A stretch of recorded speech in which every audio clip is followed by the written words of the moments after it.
வணக்கம். ஆகாஷவாணி திருச்சிராப்பள்ளி. மாநில செய்திகள் வாசிப்பவர் ஜெய்கீதா ரவி. தலைப்புச் செய்திகள். பிரதமர் திரு நரேந்திர மோடி தமது 3 நாடுகள் பயணத்தின் 2வது கட்டமாக இன்று மெல்பர்ன் செல்கிறார். சமூக நீதித்துறை சார்ந்த திட்டங்கள் குறித்து முதலமைச்சர் திரு விஜய் இன்று சென்னையில் ஆலோசனை மேற்கொண்டார். தமிழகத்தில் 6 தனியார் மருத்துவக் கல்லூரிகள் நிகர்நிலை பல்கலைக்கழகங்களாக அறிவிக்கப்பட்டதற்கு எதிராக அரசு நீதிமன்றம் செல்லும் என்று அமைச்சர் திரு அருண்ராஜ் கூறியுள்ளார்.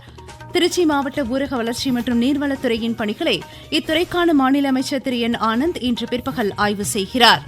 நீர்பிடிப்பு பகுதிகளில் மழை காரணமாக பவானிசாகர் அணைக்கு நீர்வரத்து அதிகரித்துள்ளது. இனி விரிவான செய்திகள்.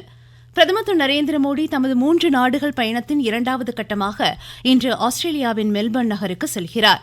இந்தியா ஆஸ்திரேலியா வருடாந்திர உச்சிமாநாட்டில் பங்கேற்கும் பிரதமர் இரு நாடுகளின் தலைமை செயல் அதிகாரிகள் கூட்டத்திலும் கலந்து கொள்கிறார்.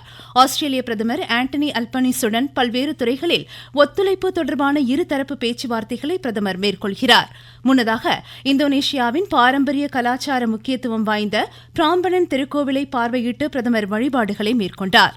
பல்வேறு புனித தலங்களில் சிவபெருமானுடன் இணைப்பிற்கான தொடர் வாய்ப்புகள் தமக்கு கிடைத்து வருவதாக பிரதமர் மகிழ்ச்சி தெரிவித்தார். தமிழ்நாட்டில் பட்ஜெட்டிற்கு முந்தைய ஆலோசனைகளின் ஒரு பகுதியாக சமூக நீதித்துறை திட்டங்கள் குறித்து முதலமைச்சர் திரு விஜய் இன்று ஆலோசனை மேற்கொண்டார்.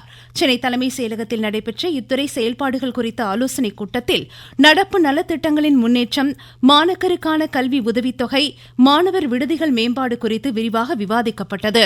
ஆதிதிராவிடர் பழங்குடியின மக்களின் கணக்கெடுப்பு தொடர்பாகவும் இதில் ஆலோசனைகள் மேற்கொள்ளப்பட்டன.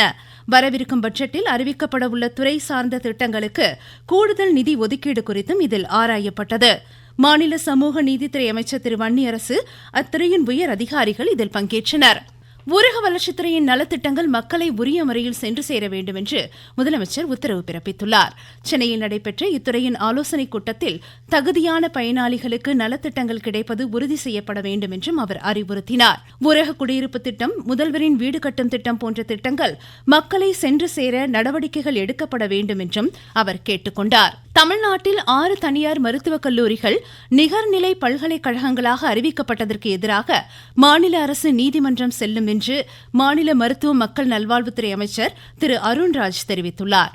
சென்னையில் இன்று செய்தியாளர்களிடம் பேசிய அவர், இம்மருத்துவக் கல்லூரிகள் நிகர்நிலை பல்கலைக்கழக அந்தஸ்து பெற அப்போதைய தமிழக அரசிடம் தடையில்லா சான்றிதழ் கோரி விண்ணப்பித்ததாக குறிப்பிட்டார்.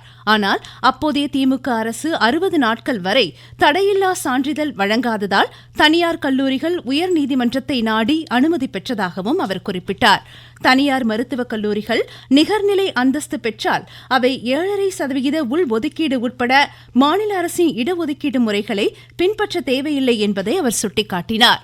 நிகர்நிலை பல்கலைக்கழகங்கள் தமிழ்நாடு அரசு நிர்ணயிக்கும் கட்டணத்தை வசூலிப்பதற்கான கட்டாயம் இல்லை என்றும் அமைச்சர் எடுத்துரைத்தார். முன்னதாக ராஜீவ்காந்தி அரசு மருத்துவமனையில் நலம் AI வாட்ஸ்அப் சேவையை அமைச்சர் இன்று தொடங்கி வைத்தார். முதல் முறையாக MMCல ராஜீவ்காந்தி அரசு மருத்துவமனையில நெஞ்சக நோய் பிரிவு ரெஸ்பிரேட்டரி மெடிசன் டிபார்ட்மெண்ட் சேட்பாட் வசதியை அறிமுகப்படுத்திருக்கோம். இதுல என்னன்னா, நம்ம வீட்டில இருந்தபடியே இந்த நாள்ல இந்த டைம் ஸ்லாட்டை புக் பண்ணிக்கலாம்.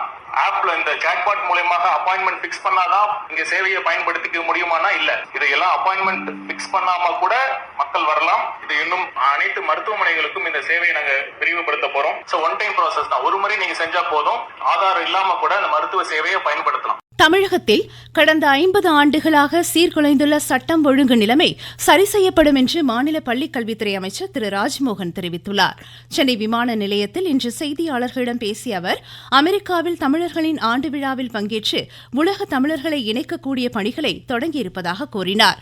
3ஆம் வகுப்பு வரை பாடப்புத்தகங்கள் மாற்றப்பட்டுள்ளதாகவும் அடுத்தடுத்த வகுப்புகளுக்கான பணிகள் நடைபெற்று வருவதாகவும் கூறினார். கேரள மாநிலம் கொச்சியில் பிரிக்ஸ் நாடுகளின் பெண் அமைச்சர்களின் கூட்டம் இன்று தொடங்கியது. மத்திய மகளிர் குழந்தைகள் மேம்பாட்டுத்துறை அமைச்சர் திருமதி அன்பூர்ணா தேவி உள்ளிட்டோர் இதில் பங்கேற்றுள்ளனர். இந்த கூட்டத்தின் இறுதியில் கூட்டறிக்கை வெளியிடப்படுகிறது. தொடர்ந்து பிரிக்ஸ் உச்சி மாநாட்டின் ஒரு பகுதியாக பிரிக்ஸ் உச்சி மாநாட்டு கண்காட்சியும் இடம்பெறுகிறது. ஊரக மேம்பாடு, அறிவியல், தொழில்நுட்பம், பொறியியல், கணிதம், ஊட்டச்சத்து, கல்வி பிரிவுகளில் இந்திய மகளிரின் சாதனைகள் குறித்த அரங்குகள் இடம்பெற்றுள்ளன. நீங்கள் கேட்டுக்கொண்டிருப்பது ஆகாஷ்வாணியின் மாநில செய்தி அறிக்கை. ஊரக வளர்ச்சிக்கான புதிய அத்தியாயம். வளர்ச்சியடைந்த இந்தியாவிற்கான ஊரக வேலைவாய்ப்பு உறுதி மற்றும் வாழ்வாதார சட்டம் செயல்பாட்டிற்கு வந்துள்ளது. இந்த சட்டம் ஆண்டிற்கு 125 நாட்கள் வேலையை உறுதி செய்கிறது. வாரந்தோறும் ஊதியம் வழங்கப்படுவது கட்டாயமாக்கப்பட்டுள்ளது. பணி முடித்த 15 நாட்களுக்குள் ஊதியம் வழங்குவதை உறுதி செய்வதற்கான அம்சங்களும் இதில் இடம்பெற்றுள்ளன. கால தாமதமாக ஊதியம் வழங்கப்பட்டால் அதற்கான இழப்பீட்டுத் தொகைக்கும் வகை செய்யப்பட்டுள்ளது. வளர்ச்சியடைந்த இந்தியாவிற்கான பயணத்தில் மோடி அரசு தொடரும் சீர்திருத்த நடவடிக்கைகள். திருச்சி மாவட்ட ஆட்சியர் அலுவலக கூட்டரங்கில் ஊரக வளர்ச்சி மற்றும் நீர்வளத்துறை தொடர்பான பணிகளின் முன்னேற்றம் குறித்த ஆய்வுக் கூட்டம் இன்று பிற்பகல் இத்துறையின் மாநில அமைச்சர் திரு என் ஆனந்த் தலைமையில் நடைபெறுகிறது. முன்னதாக பெரம்பலூரில் நடைபெற்ற கூட்டத்தில் துறை சார்ந்த முன்னெடுப்புகள் குறித்து விரிவாக அவர் ஆலோசனை மேற்கொண்டார். அஇஅதிமுக மீண்டும் புத்துணர்வுடன் ஆட்சியில் அமரும் என்று கட்சியின் பொதுச் செயலாளர் திரு எடப்பாடி கே பழனிசாமி தெரிவித்துள்ளார். சென்னை ராயப்பேட்டையில் திருச்சி மாவட்ட அஇஅதிமுக நிர்வாகிகளுடன் இன்று ஆலோசனை மேற்கொண்ட அவர் அனைவரும் ஒற்றுமையாக செயல்பட்டு உள்ளாட்சித் தேர்தலில் கட்சிக்கு வெற்றியை பெற்றுத் தருமாறு கேட்டுக் கொண்டார். தமிழக பல்கலைக்கழகங்களின் துணைவேந்தர்களை நியமனம் செய்வதற்கான தேடல் குழு உறுப்பினர்களின் எண்ணிக்கை அதிகரிக்கப்படும் என்ற அறிவிப்பு நியமன முறையை மேலும் சிக்கலாக்கும் என்று பாமக தலைவர் டாக்டர் அன்புமணி கூறியுள்ளார். பல்கலைக்கழக தேடல் குழு தொடர்பாக ஒவ்வொரு பல்கலைக்கழகத்திற்கும் தனித்தனி சட்டங்கள் உள்ளதாக அவர் எடுத்துரைத்தார். கடலூர் மாநகராட்சிக்குட்பட்ட குண்டுசாலை பகுதியில் காலை உணவு திட்ட செயல்பாடுகளை மாவட்ட ஆட்சித்தலைவர் திரு சிபி ஆதித்ய செந்தில்குமார் இன்று பார்வையிட்டு ஆய்வு செய்தார். மயிலாடுதுறை மாவட்டத்தில் சிறந்த எழுத்தாளர்களுக்கான பரிசுத் தொகை பெற ஆதி திராவிடர் மற்றும் பழங்குடியினர் அடுத்த மாதம் 25ஆம் தேதிக்குள் விண்ணப்பிக்குமாறு ஆட்சித்தலைவர் திரு ஸ்ரீகாந்த் கூறியுள்ளார். அரியலூர், ஜெயங்கொண்டம், தாப்பலூர் அரசு தொழிற்பயிற்சி நிலையங்களில் பயிற்சியாளர் நேரடி சேர்க்கைக்கான கால அவகாசம் வரும் 31ஆம் தேதி வரை நீட்டிக்கப்பட்டுள்ளதாக ஆட்சித்தலைவர் திருமதி மிருணாளினி தெரிவித்துள்ளார். தருமபுரி மாவட்டத்தில் மக்களின் கோரிக்கைகள் உடனுக்குடன் நிறைவேற்ற உரிய நடவடிக்கைகள் மேற்கொள்ளப்படும் என்று ஆட்சித்தலைவர் திரு வே சரவணன் கூறியுள்ளார். இருமத்தூரில் இன்று நடைபெற்ற மக்கள் தொடர்பு திட்ட முகாமில் அரசின் நலத்திட்ட உதவிகளை பயனாளிகளுக்கு வழங்கி அவர் உரையாற்றினார்.